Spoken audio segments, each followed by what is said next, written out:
Hello, everybody. My name is Lisa Lamont, and I am your host today who brings in brilliant guests, the expertise and distinguished angels. That's right, everybody. I have an actual special guest. Her name is Claire Candy Hough, and welcome, Claire. Thank you so much for inviting me on your program. Lisa, it's a pleasure to be here today. I am so excited, and I shared with you before the show started, is that I'm a little bit nervous. And I said, Claire, I don't know why I'm nervous today. Maybe it's this talk about angels. And you said that this is normal. So can you go ahead and address that? Absolutely. Many people have no fear about speaking about angels when they're in church. They have no fear about, maybe when they're in times of despair and distress and they call upon angels, at night in their prayers. But when it comes to publicly speaking about it, they freeze up. And one of the I guess the largest or the grandest reasons for this is that the majority of people who have this fear is because in a past life, so many of us doing this work or going in this area, and pursuing things in the area of spiritualism, we were destroyed for our belief in hearing, seeing, sensing angels. Take Joan of Arc, for instance. She was channeling God through her. She was speaking about God, divine, something, a higher source, and she was burnt at the stake, very much like I was burnt at the stake in my book, One True Home Behind the Veil of Forgetfulness, when I was a healer in 14th century Scotland. Those patriarchal times of dominance, not that they're not so strong on the planet now, but they were much stronger back then, really, didn't want women and didn't want others out of the realm of the church and out of the realm of, all those organizations that really wanted to manipulate and control people. And so one of those things is that we were destroyed for that in a past life. And that makes sense. I mean, you talk about Joan of Arc. I mean, there are so many women in the past history, but, I'm 61 years old, and there was very, very little spoken about women leaders of our past. It was about the men. And once again, any men that are listening, we're not throwing you under the bus, but we're talking, and the men that I know, the strong men, they're embracing women, taking Yes. their power back. They're embracing women, standing up and being who and what and why and how they are. Yes, And because they're not threatened. And the reason they're doing this is because they've balanced their divine masculine energy and their divine feminine energy. And this is the only way that twin flames can come together on the earth plane. They have been very rare because of the lower vibrational frequency on this dense planet, because it is a physical planet.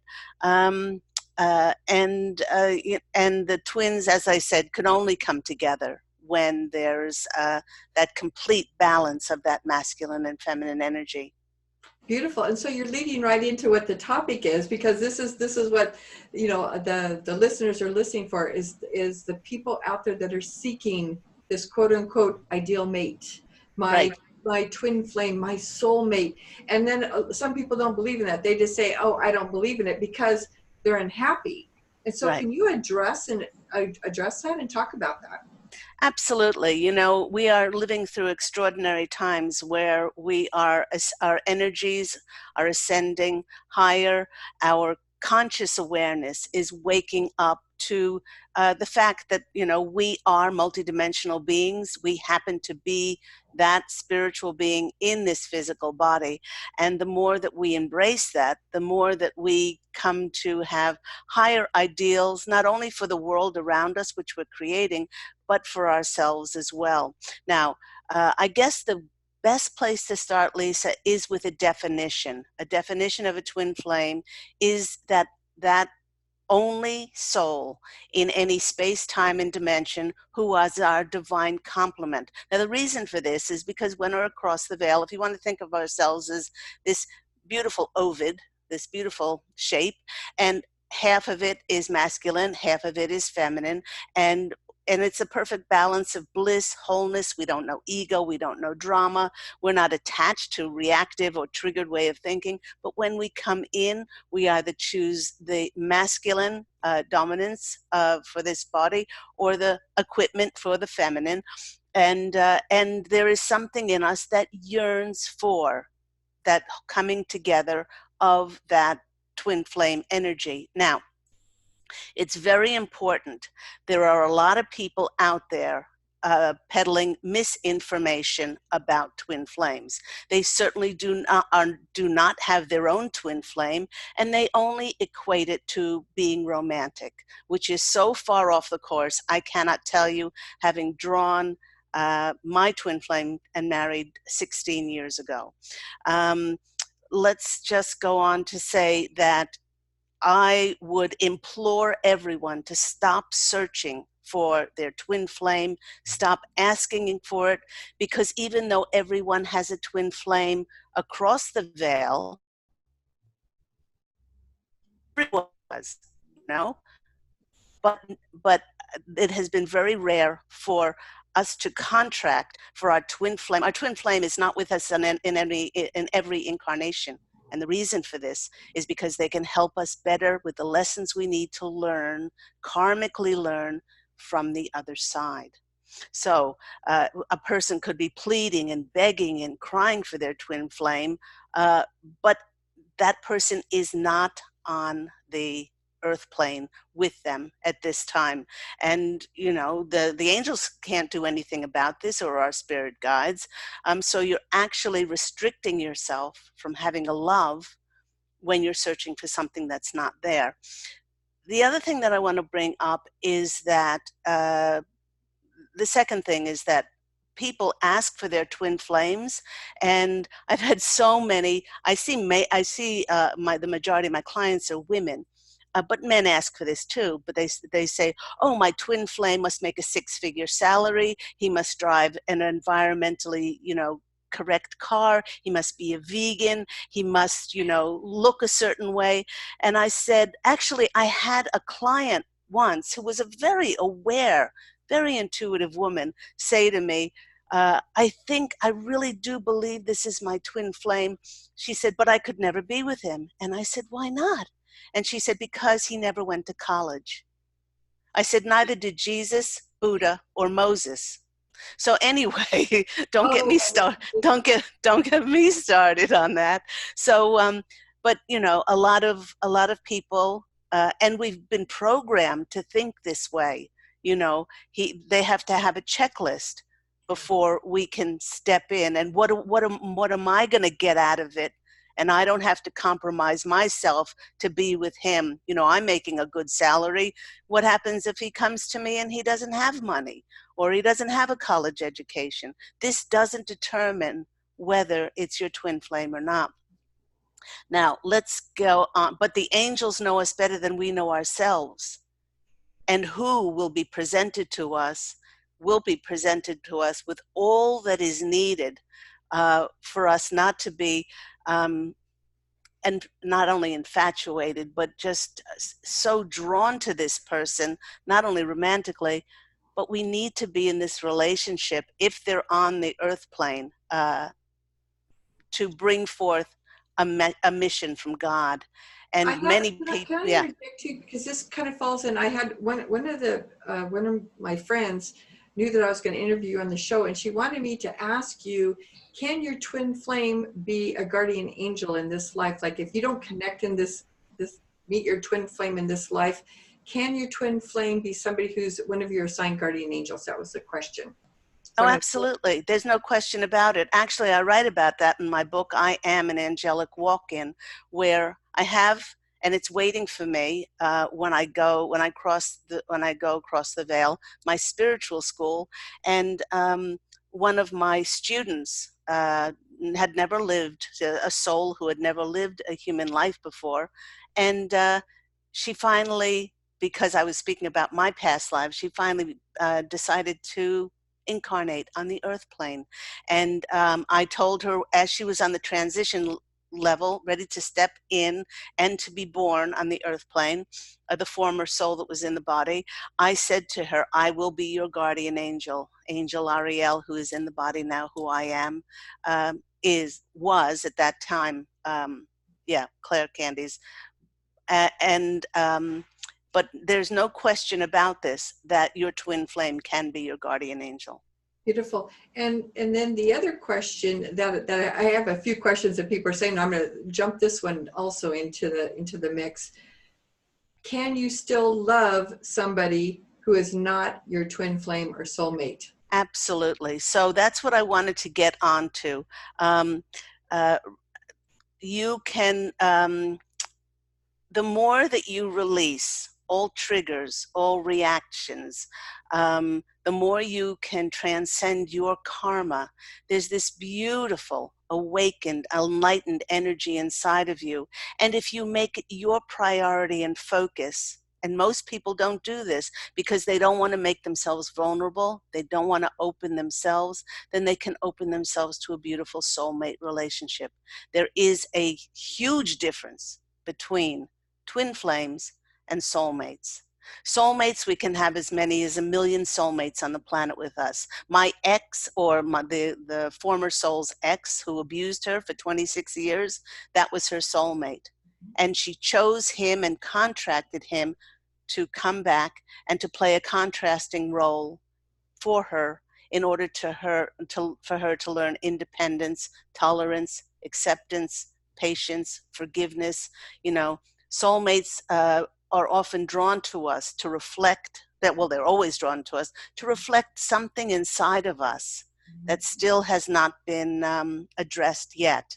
And that's why, we love each other, it's wonderful, but then after a while, the irritation, agitation, and drama set in. So you can have a beautiful, beautiful soul relationship with a beloved soulmate. I wanted to get back to the third thing that many people do not know about twin flames is that I have a very dear friend who quarrels with her husband all the time. They have a beautiful relationship, but they keep nitpicking at each other. And we've done staycations with them many times. And she said to me, I want to have a relationship like you and Pete, my husband. She said, it's quarrel free. You never quarrel. You never argue.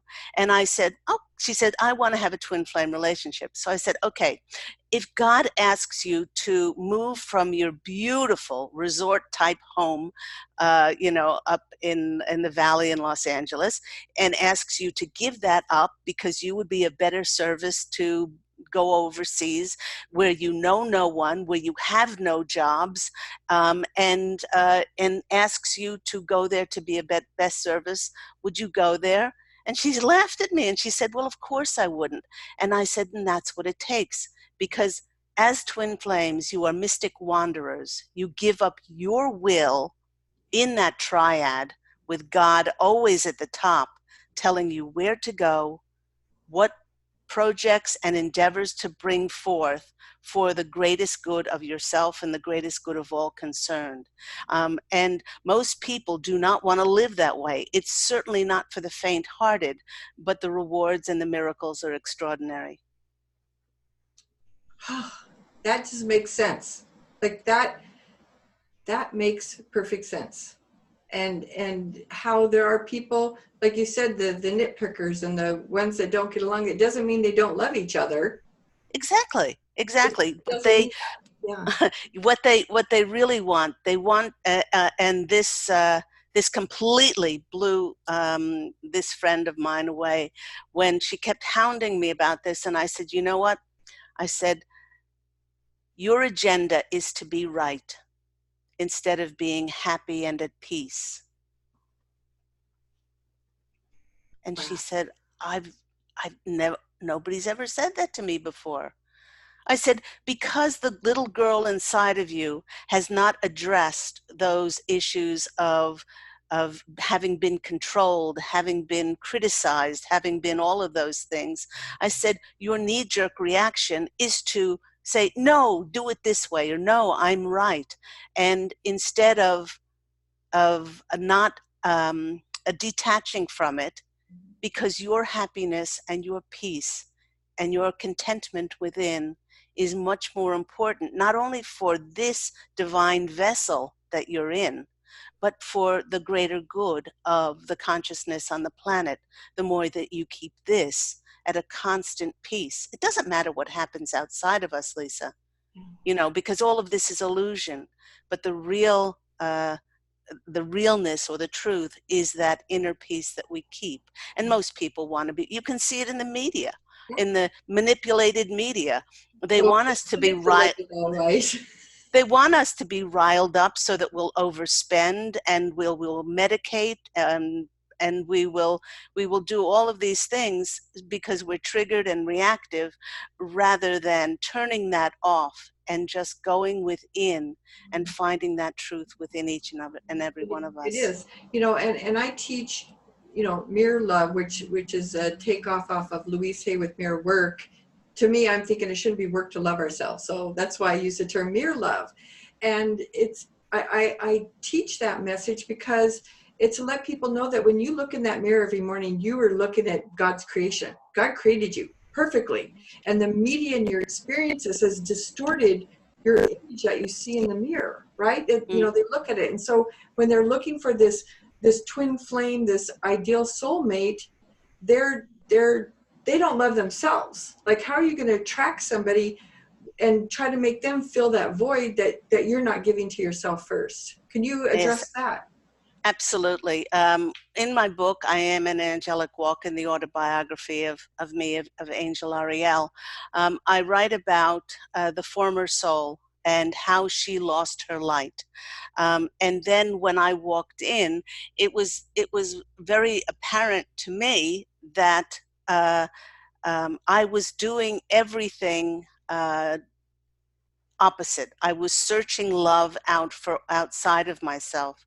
So 3 months after I walked in, I took a piece of paper and I wrote down a letter to God, and I said, I have compromised myself in love because I have been searching for it outside of myself. I will show you that, and I will turn the mirror back on myself, and I will show you that I will be the reflection of what I am looking for. And then I went on to write this amazing decree, knowing that what I was writing down, I wanted to reflect that out to the world, and then to easily draw a love to myself.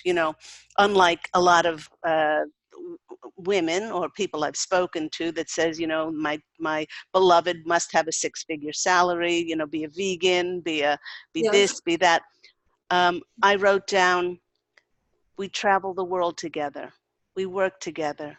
We're the best of friends.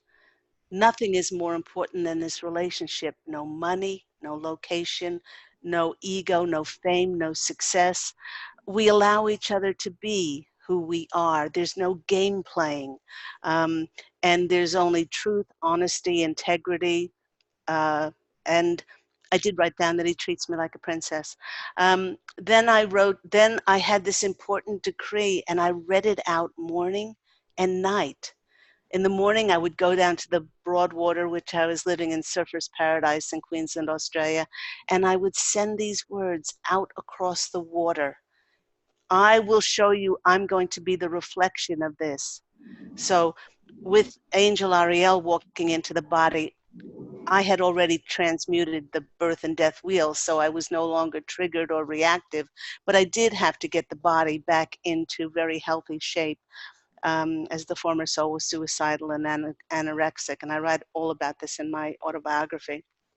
I want to make sure, for those of you listening, I'm going to have the links to Claire's books attached to this show. So I'm 3/4 of the way through the book that you're talking about, and it's an incredible journey, and it's something that I'm learning about myself, learning about you. Yeah. It's just a beautiful, beautiful book. Thank you, Lisa. Many people say that they see themselves in that journey.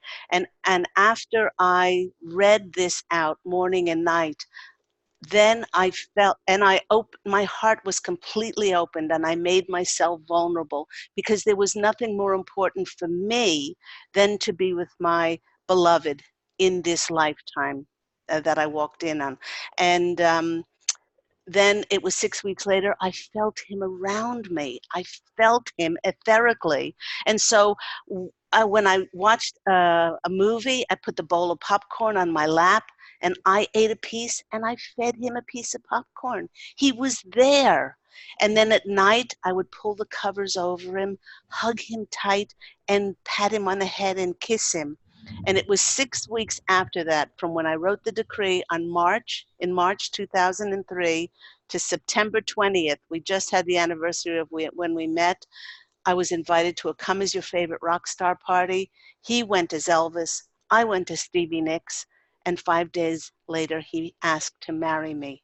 He was everything that was in that decree. 2 months later, we were married, and we have been on our twin flame mission, if you want to call that, two best friends, just completely supporting each other, and dancing to the tune of God's will. And we stand like two pillars, two loving, independent pillars, as we allow the winds of heaven to dance between the two of us. So can you address, for the people that are listening to this, the ego, there's egos out there, and they're going to say, Claire, I want that too. I'm so sad because I don't have that too. And they want it now. We want the fix now, right? We want to take the pill to lose 30 pounds in 3 days. And so what can you say to that? Because there's a lot of people out there who desperately, desperately want their twin flame. And like we talked about, it may not happen in this lifetime. So No, stop asking for it. Actually, stop asking for it, and start being the love that you want to appear in front of you, because we cannot have that in front of us which we are not inside. beautiful. So if you want to have somebody who is compassionate, find ways to be more compassionate. If you want to have somebody who's integrous in front of you, the former soul had two men who cheated on her. People say, well, I want somebody who's going to be trustworthy and integrous. Turn the mirror back on yourself and see if you are in integrity with every part of your life. Many years ago, we could have compartmentalized lives when our vibrational frequency wasn't as high, and we could be cheating and cooking the books at work, but we would have a pretty nice relationship. As we get and we shift more into higher dimensional frequencies, every part of our life cannot be out of alignment with who we divinely are. And each one of us is divinity incarnate as a reflection of divine source. So that's what I would tell them. Look at your life. Be the love. Be the love. You can do all of this, but if you do not bring into alignment everything, everything from former relationships, the blame, the anger, sadness, bitterness, resentment, regret, judgment, criticism, blame, fault finding, being a victim. If you don't bring that back, I do wonderful exercises in my sessions with people who have done so much work. They're great spiritual teachers and they talk a great talk, but they have not done the work on really bringing it to home that, for instance, the former soul's abusive husband was her best teacher. I bless him every single day for the former soul, for contracting him to be abusive in order for her to find her voice, gain independence, and be this glorious creature that's not and being that's not afraid to speak. Unless you can do that with every bit of your life, then you will draw somebody to yourself that is closed and has not done the work. That is a great explanation. Thank you. Thank you so much. The other question that somebody asked me to ask you was, What are your thoughts on people being connected so closely to their pets, to their dogs and cats? Like there's this, they're saying, you know, this industry of pets, and people are, you know, having the dog instead of a mate. Like they're like, I'm happy with my dog now. And typically women over 40, over 50, Hmm. they're just happy and content. Is that okay? They want to know, is that okay? Any form of love is okay. Love is love. Love doesn't define. Love doesn't isn't put into a specific category. You know, that's what many people would like us to believe, that you have to, you know, have the same, you know, opposite sex to love. We have a whole uproaring about that, you know, and then you can't love somebody who is a different color from you, or you know, the love between living things. I have lots of clients who love their plants. These Oh, are I love my plants. My favorite plant is Gary. And I, these yes, exactly. My husband has this succulent who has like, it's so large that he keeps having to buy tables for it. I think Seymour is like in Little Shop of Horrors. I think it's actually a woman plant, and it loves him, and it's just gigantic because of his. They can pick up his love for the plants. So this is not. It's neither right or wrong or good or bad. They need to know that love is love. But, and there's a big but here, Lisa, is that many people do a transference onto their pets. Pets don't come here to learn anything. They are absolutely clean slates of just unconditional love. That's all they are.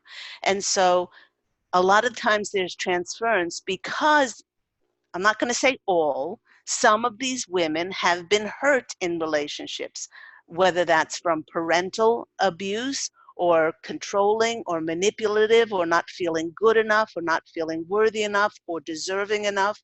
And they carry this through their life, and then they tried a relationship or two which they felt abused or used or whatever, and then they say, well, you know, I've tried it, I'm not going to do that. They don't then go into the vault, if you want to say that, and exhume the crypt in order to open up their hearts, make themselves vulnerable, and deal with those feelings.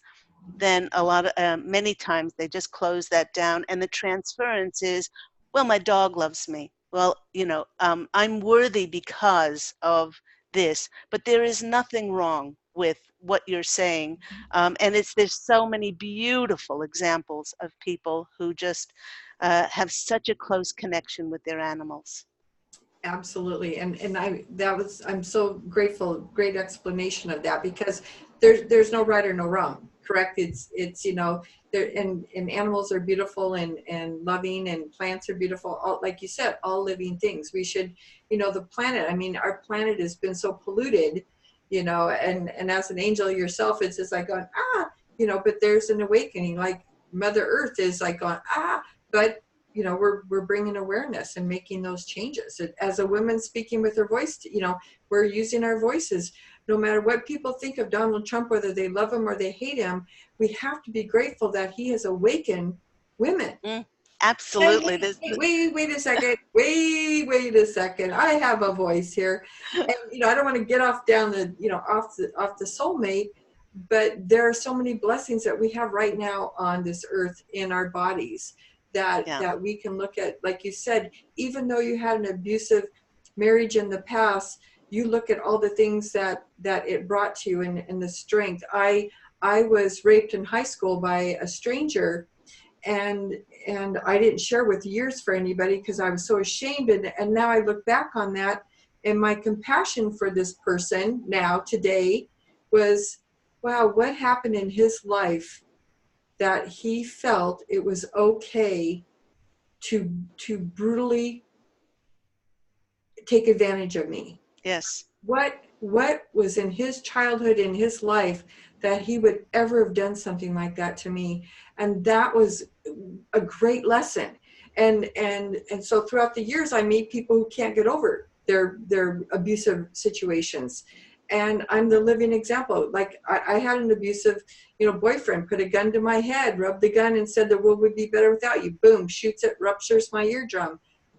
All those things have been my growth stepping stones as I look back.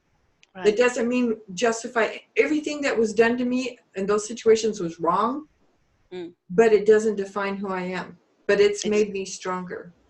exactly, exactly. And if we can do that with each and every person that we are triggered and reacted from, it's not what somebody does and says has nothing to do with us. It doesn't. It has to do with nobody can make us angry or sad or bitter or resentment or judgmental. We do that to ourselves. And when you understand that you are this great manifester, and people said, well, I'm no good at manifesting. I said, yes, you are. You manifested an abusive husband to yourself.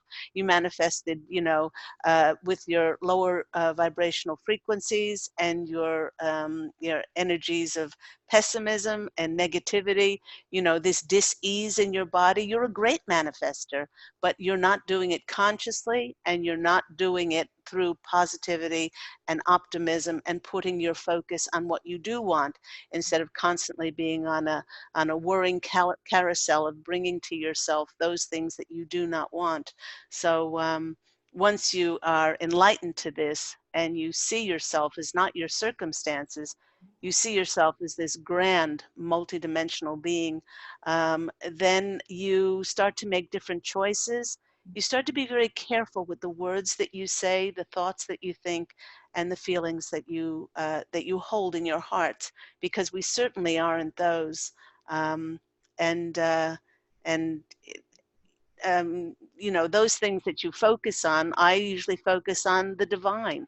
I usually focus on those things of the angels, and therefore on that heavenly energy I have created for myself, my heaven on earth. Now, my heaven on earth may look very different from others, but everyone is a great manifester. And if you don't like what you've manifested in front of you, you have all the wherewithal, all the ability to manifest something else.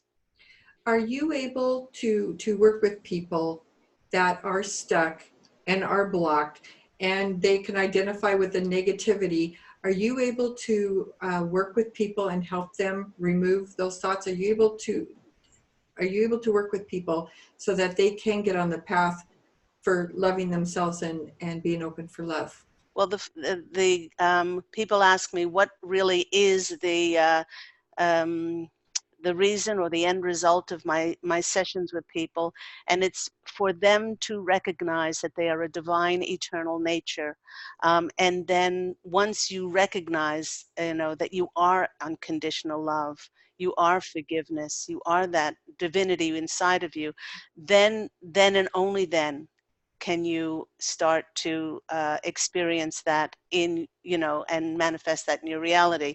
Most of the time people come to me with a different agenda, and the posse of angels, my angelic family and myself, uh, we know why that person is there. For instance, I had a lovely client yesterday on Skype. He was across the country, and he was coming for a session to find more direction in work.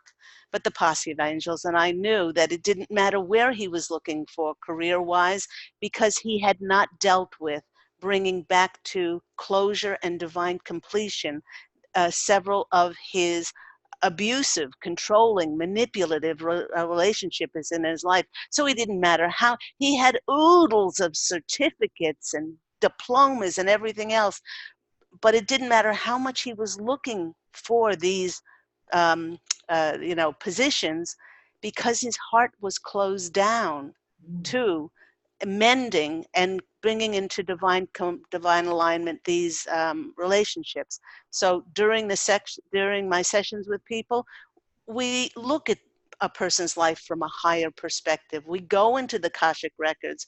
We see why they contracted for those people to be in their lives. What were the lessons they learned? And they take responsibility and accountability for having written in perhaps their abusive characteristics, in order for the client's soul to expand. And then once, it's only once we take accountability and responsibility for the decisions and choices that we made, that we can really see how we can go on to make more beneficial choices and decisions with our lives. And we look at physically: are you eating organic foods? Are you not ingesting poisons like additive, coloring, flavoring, preservatives, massive amounts of sugar? Are you mentally, are you keeping your thoughts clear and bright and positive? Emotionally, are you nurturing and nourishing the inner child? Are you allowing yourself to have fun and to be creative? And spiritually, are you honoring and respecting yourself and telling yourself and believing that you are enough because you're a divine reflection of God's source? So in these sessions, people at the end of it, they are gobsmacked. They just cannot believe. They said, I came here for another. I mean, the posse of angels and I will answer anything that the person has a query about. But I would, during the time when they book sessions with me, things come out that they say, oh yeah, I've dealt with that, but they've dealt with it on a limited linear mind, and they have not brought it down to your heart, where now that we're in the Aquarian age, this is where we manifest from. Not here. That was the Piscean age. That was the age of logic and reason, and I do, therefore I am.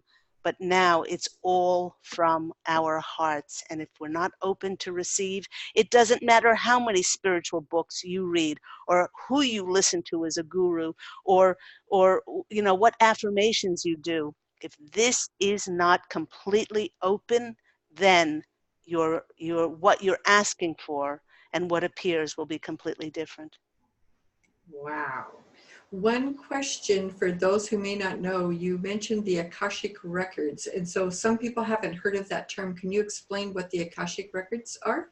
Okay. In my book, One True Home, Behind the Veil of Forgetfulness, I speak about how we live our incarnations, and then when we cross over, we go to one of the places we go to as a transition level. We go to the Hall of Akashic Records, and this is a building. I always see it as a Romanesque or Grecian building with these beautiful botanical gardens and waterfalls around it.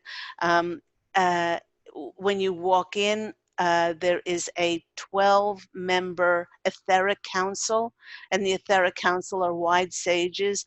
They take your book of life off a shelf, open it up to the contract that you wrote for this incarnation, and they go over your contract with you, and they just ask, hey, how did you go? As what you wrote here, how did your decisions and choices, and what did you create in that lifetime? Unlike a lot of manipulative, controlling religions that teach us that there is brimstone, fire, and hell and judgment, there is no judgment across the veil. But that's the Akashic Records, where every incarnation that we've ever held and all of our information is held in our book of life in the Akashic Records. I tell people my version of hell is Earth School. Like, if there's anything to deal with hell, because we're disappointed, we're let down. I mean, we're growing in Earth School, but if anyone's going to define what hell is, it's here on Earth, and there Yes. is no hell in the other sense of the fire and the brimstone. So But I must say that there are, and I speak about this in that book as well, One True Home. yeah, There are the darker planes of heaven, yeah. because, as I mentioned before, you cannot have that in front of you, which is energetically not a direct reflection of what you have in yourself. So if a person crosses over with anger, with hatred and racism and discrimination, and which is that's their journey, that's fine. But we can only rise to a certain level, and right above the earth level is the darker planes of heaven. And that's where we will go until we decide that we don't want to stay there anymore and come back and to work on our lessons again in an incarnation. Now, the lighter we are, the more we will rise in different levels on the across the veil, depending on our energetic frequency. And that makes sense because you want to be with like-minded people where you're Yes. spiritually in the same energy level. Well, it has just been a pleasure to have you on the show today. Thank you. I'm so excited to have you and share all your information. And I just want people to know that you don't judge anybody. When people come to you, Absolutely not. you go, well, you should have done this. Like, no. No, because you know what I say, Lisa? I What? say, there but for the grace of God go I. I remember, I remember in this book, I remember everything that the former soul of Claire Candy went through. You know, when people look at her life, they say, why did she keep, you know, attracting abuse to herself? Why did she keep stepping forward into this? And you know, she was a smart girl. She was brought up in a well-to-do family. She should have known this. And I don't judge anybody because a lot of times people need to replay out abuse and horrible situations. Some people need to stay in it, like the former soul, for 26 years. I say that she was a slow learner, but I laugh when I say that. She wasn't in there 1 second or one iota longer than she needed to be. You know, everyone is on their spiritual journey, and I always tell clients, we are so quick to judge someone else, but we'll be damned if we allow anybody to tell us how to walk our journey. We each are a reflection of God in these funny little meat suits, I call it, this physical vessel that we're in. And we each get to choose to how to walk our spiritual journey. That's our free will. So if you judge somebody else, then you will be judged. Amen, sister. It's like, wow. It just works like that. It does that. Well, thank you so much again for, like I said, coming on the show. It's been a pleasure. I'd love to have you back at some point when you have another book or another project coming up, because I'd love to continue this conversation. So thank you so much. Thank you, Lisa. I just want to tell everybody that One True Home Behind the Veil of Forgetfulness is about to come out as an audio book. I Am an Angelic Walk-In is already an audio book on audible.com, and both of these books went #1 on Amazon internationally in the UK, USA, Germany, Australia, and Canada in the same year. And it was 5 years before that that I wrote many books, but I said to my angelic family, the Posse of Angels, okay, now should I get a publisher? Now should I get a literary agent? And they said, no, go write another book. And up until this stage, I haven't been urged in my heart to do that. And yet, both of those books went #1. And I put the energy into it years before those books came out, when I said, I am a #1 international best-selling author. And I said it with conviction, and I said it in my heart, and I felt what it would feel like for that to come about. And then it came about. Ooh, and there's a lot of authors out there that have these books, so that will help inspire them. One last thing I forgot to add, you also have an incredible podcast. You have your own show. Can you I share do. about your I show? do. My show, Angel Healing House Radio. Uh, I just celebrated the milestone of my 400th show, Wow. as I have done 8 years, 8 weekly shows, and I have never had guests. My angelic family, when they urged me and pushed me to create this show, said that they would channel information to me for the first part, and then the next part I would take callers from around the world for intuitive counseling, angel messages from myself and the Posse of Angels.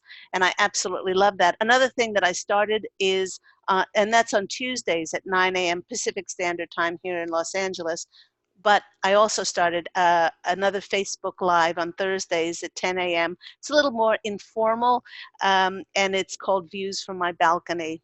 And that's lovely. And that's every Thursday at 10 Beautiful. a.m. on And Facebook Live. is that a Facebook page or is that on your page? Where No, you? that's on Facebook.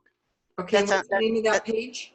it's the name of it. It's on my page. It's on Claire Candy Hough page, or my Angel Healing House, which is my business, and it's called Views from My Balcony. Ooh, I love that title.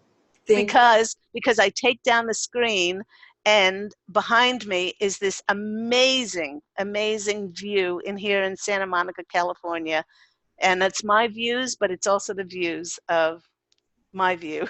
I love it. I love it. Thank you again. Thank you, everybody. We will be back later. Bye-bye. Bye, Lynn.